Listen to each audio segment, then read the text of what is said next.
All right, they're waiting for me in D.C. What's happening? Oh, what are you going to D.C. for? U.S. Conference of Mayors. You have any goals for the day? U.S. Conference of Mayors. A lot of programs that learning about. I'm on the Housing and Community Development Committee. So looking at, in fact, I suggested that we begin to take a different approach to looking at Section 8 programs. Yeah, because what we think, when we think of Section 8, people think about folks coming in and getting off. But we don't think about the fact that the reality is that that may be the best home that many people get. And I think if we look at it from the approach that providing people with homes is our goal, and affordable housing, and because then I think we really begin to face our reality of homelessness. And one of the things that I've said in Washington is that we as a country and urban cities need to begin to look at how do we really effectively deal with homelessness. You know, everybody has a goal of ending homelessness. And I was sitting next to the mayor from Olympia, who has a population of 50,000. And she said one of her biggest problems is homelessness. And they've not really figured out how to deal with it. And so she was saying that it's become more and more prevalent in their community. And they just haven't dealt with it. And so I want us to begin to think about how do we build homes for the homeless? Where do we do it? How do we do it? And how do we do it in such a way that it doesn't, that we don't put everybody in one place, and that we provide the services that are needed. And so what I said was, I envision a program similar to what I saw in Philadelphia for women who were sexually abused. Like, you could have 5 children, it didn't matter. You could come to this particular place, I think it's around 34th and Powelton in Philadelphia, and you can bring all your children if you had them. But you got a room where you could shut your door. And, it didn't matter how you slept, but you had a place where you could sleep, you could take a shower, and you had a place that you could call your own. But in the center of that facility was a cafeteria. You didn't have to worry about cooking your food, where you got to, get breakfast, lunch, and dinner. Over here was babysitting services. There might have been mental health services over here, job training, so you could get people up and moving. And I just think that that's how we have to begin to think about how do we deal with that and what services that we need to wrap around folks. Because, again, I always say by the grace of God, it could be any of us, and we don't know what pushes that person onto the street or what their needs may or may not be. So that's part of the discussions that I'm having. It's somewhat similar to Sarasota and Sandtown with the family shelter and the... But it's a shelter. That's not a home, and that's the problem. I mean, not that Sarah's Hope serves a particular population, and they're good. And they do have a place where they can shut their door. If you look at most of the shelters in our city, because I've gone through some of them, while I may say that, they're at least clean, people don't want to be laying out in a room where there are 20 or 30 other people or going to a group shower. But at least it's a place you can lay your head. But people want more than that, or should have more than that, if we're going to be able to serve them. Because when people go in and out, you really can't track them. You don't know, that person who came and laid their head that particular night, perhaps they have some mental health issues. Perhaps they have a drug addiction issue. Perhaps they need a job, and they need some place to take a shower, change clothes, and go search for a job. I just think that we have to deal with the whole problem and the whole person. Madam Mayor, there is a bill that was introduced in the City Council last week regarding term limits. I don't know if you had a chance to read the bill or not. I haven't. But what is your overall feeling about term limits? I don't have any feeling. Okay. Madam Mayor, what are your thoughts on the current plans at Cross Street Market to renovate? Right now, as it stands, Case Valley is going to force some of the tenants there to close for maybe 10 or 12 months. Do you think that is a plan that's going to be beneficial going forward? Well, let me just say, I have not reviewed totally the plans for the Cross Street Market or other markets in the city. I know that there's a market group. I know that we have some problems with many of the markets, and it is about how we renovate and track people to those markets and provide services. I am concerned about individual retailers or so forth that have been in those markets and how we make them whole if we can. And I know that 10 or 12 months for any business could create a hardship. So I'm sure that there are conversations that will be had, and I'll be talking to the group. But I think in the end, when it's all said and done, we'll have a revitalized market, and I think a product that people can be proud of. Madam Mayor, when we think about vacant buildings in the city, we think about row homes, but then there was a fire in a much larger abandoned building over the weekend. What kind of problem do these larger vacant buildings pose to the city? Well, I mean, vacant buildings create a big problem for the city in general. But again, I mean, I think that we're looking at vacant buildings and even schools that are being vacated. I think there has to be a plan. And part of my strategy around homelessness and housing and commercial development is looking at these areas and saying, what are we doing with these vacant buildings? What are our plans for them?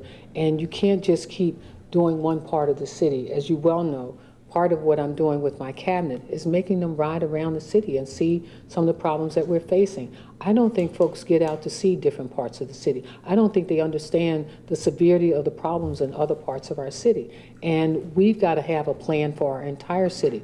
And as I said to the folks when we rode up Liberty Heights Avenue, to lure a supermarket to an area that is in great need of a supermarket, but not to pay attention to the retailing that needs around that, whether it is a burnt out building across the street, the old Ambassador Theater, and then not to have done anything with that retail corridor, I think is a disservice to the community and a disservice to that retailer. And so what I'm trying to get us to do, even on these tours, is not to give me, as one of my chief staff, not to dream. I mean, I don't mind dreams, but I need reality. You know, it's like going up Pennsylvania Avenue and somebody on the bus saying, and we're going to bring back the theater here, and we're going to beautify Pennsylvania Avenue. We're going to bring the African American Heritage Festival. I said, well, can we level the field right there at Dolphin and Pennsylvania Avenue, where the families come during the summer months, and they play football, they play baseball, and they mark their own field because we've not marked the field. So can we do that? Can we level the ground so the children can have a place that they can really play football and baseball? I think we got to attend to the vacant buildings. I think we got to attend to the community in such a way that we bring about the respect that we want people to have for our city. But we got to do it for the people who live in our city first. So looking at that particular building, the one that caught fire this past weekend, which has been empty for quite a while, but sits right near the Hippodrome Theater. I mean, that's an important area for our city. So when we have a conversation with planning and community development and economic development, we need to put folks at the table to say, so what's the plan? And that's what I'm trying to do with the folks in our city. And if we can generate TIF projects for other parts of our city, to fix it up and to create opportunities for folks to grow their businesses. He's talking about cross-street markets, small retailers. We've got plenty of places that we can lure retailers to, and we ought to be able to do that, whether we create a special fund for that. There's a lot to look at as it relates to some of the needs of the people in our city. So there hasn't been a plan for the larger vacant buildings in the city? Not that I'm aware of. I know that, I believe that Baltimore has a tendency to be more developer-driven than for us to be driving development for our city. And I think that we've got to be a part of driving development for our city. Madam Mayor, can you discuss the ongoing investigation about the fatal fire of this week? Is there any? I cannot. I've been with the family. I was there the other night when we had the vigil. It is still under investigation. I can tell you, while there is what do you call those funds where you're raising money for while there is a GoFundMe page, they're in dire need right now. They have nothing. And we've been having this conversation. I've been having this conversation with a few folks about us having some type of fund where we can meet people's needs immediately. I know the Red Cross will come in and do those kinds of things. But you're talking about 6 young people who have to be taken care of. You're talking about a family.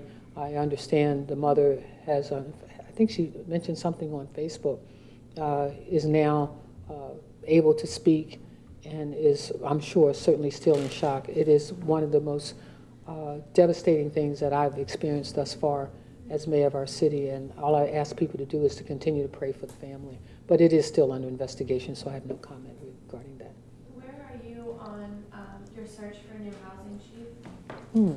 Well, we get to meet, I believe it is tomorrow, my chief of staff and I will be looking at, I think we have over 90 or so applications currently. I haven't taken a look at all the names and people who have applied thus far.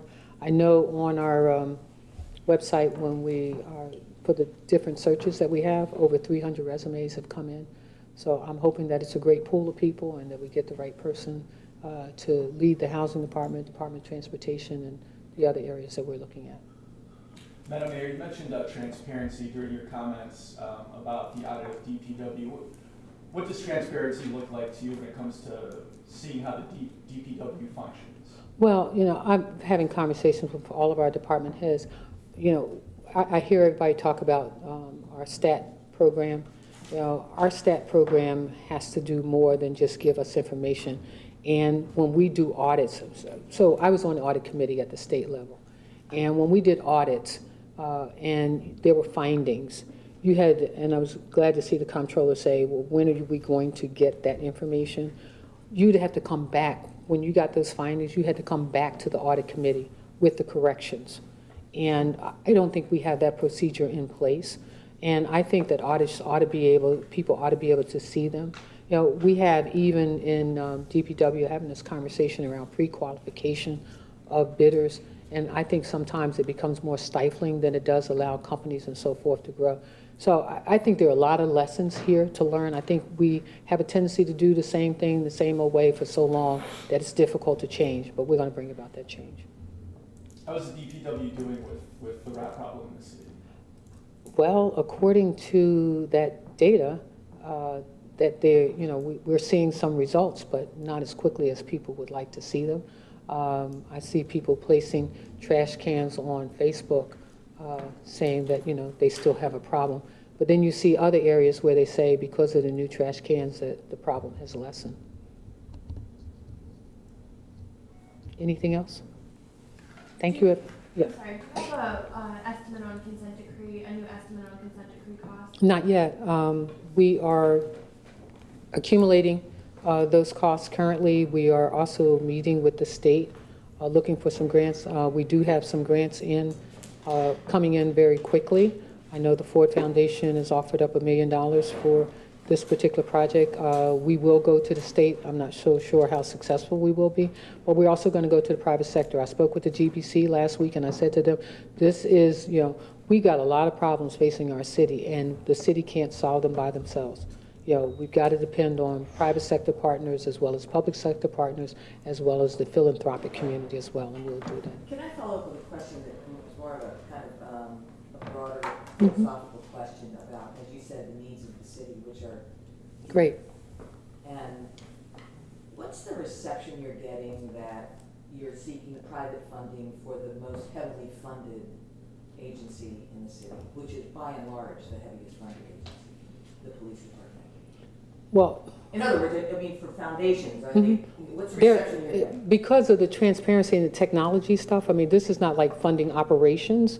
I think the reception thus far has been very good. I mean, the Ford Foundation called and said, you know, we want to help you. I think because we're talking about technology, which is expensive, you know, and that's going to be expensive. I don't think that there's been no pushback thus far, I can tell you that. Along those lines, as far as money, what are you going to do with the $1.5 billion that Bloomberg gave the city? That's going to be in, if you read the article, you would see that that's in staff people who will come and work with us, and that will help us to attract additional monies. We're looking at some specific areas, and as I continue to say, we've got to deal with this homeless issue.